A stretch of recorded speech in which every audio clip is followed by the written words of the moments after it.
नमस्कार, मेरा नाम पिंटू सिंह यादव है और आप सभी का न्यूज लाइव में स्वागत करते हैं। दोस्तों देखिए, उत्तर प्रदेश के बाहुबली मुख्तार अंसारी के बड़े बेटे अब्बास अंसारी जो मऊ सदर विधानसभा सीट से 2022 का चुनाव लड़े थे और विधायक बन गए थे। हालांकि अब उनका विधानसभा क्षेत्र एक बार सुर्खियों में बना हुआ है और वजह यह है कि अब्बास अंसारी को एक मामले में 2 साल की सजा हो गई, भड़काऊ भाषण के मामले में, और उनकी सदस्यता रद्द हो गई है और माना यह जा रहा है कि वहां पर चुनाव हो सकता है। खबर ये भी आ रही है कि अब्बास अंसारी के परिवार से ही कोई कैंडिडेट चुनाव लड़ेगा, लेकिन वहां पर जो है बहुजन समाज पार्टी यानी कि मायावती जो है वहां पर अंसारी परिवार का खेल बिगाड़ सकती है। कैसे बिगाड़ेगी, इसके बारे में हम आपको पूरी जानकारी बताऊंगा।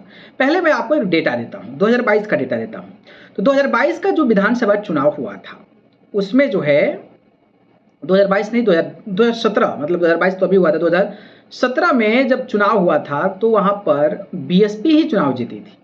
यानी कि बीएसपी के मुख्तार अंसारी चुनाव लड़े थे जिनको 96,793 वोट मिला था और यहां पर ये चुनाव जीत गए थे बहुजन समाज पार्टी से। सुभाषपा के महेंद्र राजभर चुनाव लड़े थे जो कटप्पा कहे जाते हैं, उनको 88,095 वोट मिला था। महज कुछ ही वोटों से उनको हारना पड़ा। इसके बाद समाजवादी पार्टी से अल्ताफ अंसार लड़े थे जिनको कि 72,000 वोट मिला था। तो समाजवादी पार्टी यहां पर तीसरे नंबर पर चली गई थी। यह आंकड़ा ध्यान से दीजिएगा। अब रही बात 2022 की, तो 2022 में अब्बास अंसारी सुभाषपा के टिकट पर चुनाव लड़े। सुभाषपा से जब चुनाव लड़े तो सुभाषपा का वोट बैंक, अंसारी परिवार का दबदबा और समाजवादी पार्टी के साथ गठबंधन रहा, जिसकी वजह से यहां पर 1,24,691 वोट मिला। बहुत अच्छा खासा वोट है।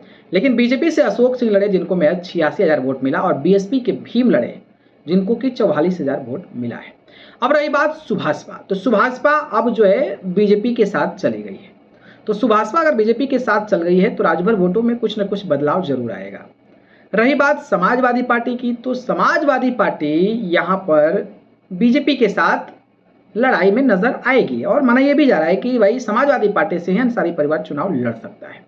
लेकिन अगर बहुजन समाज पार्टी यहां पर किसी मुस्लिम उम्मीदवार को टिकट दे देती है, क्योंकि यहाँ पर मुस्लिम बाहुल्य क्षेत्र है, मुस्लिमों का दबदबा है और जो मायावती के दलित वोटर्स हैं वो तो रहेंगे।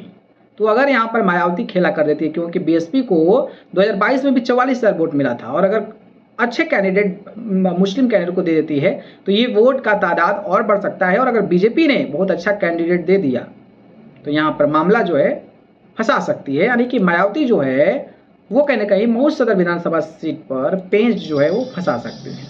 बाकी आप लोगों को क्या लगता है, क्या सच में अगर मायावती लड़ती है तो पेंच फंस जाएगा? इस पर आप अपनी राय बताइए।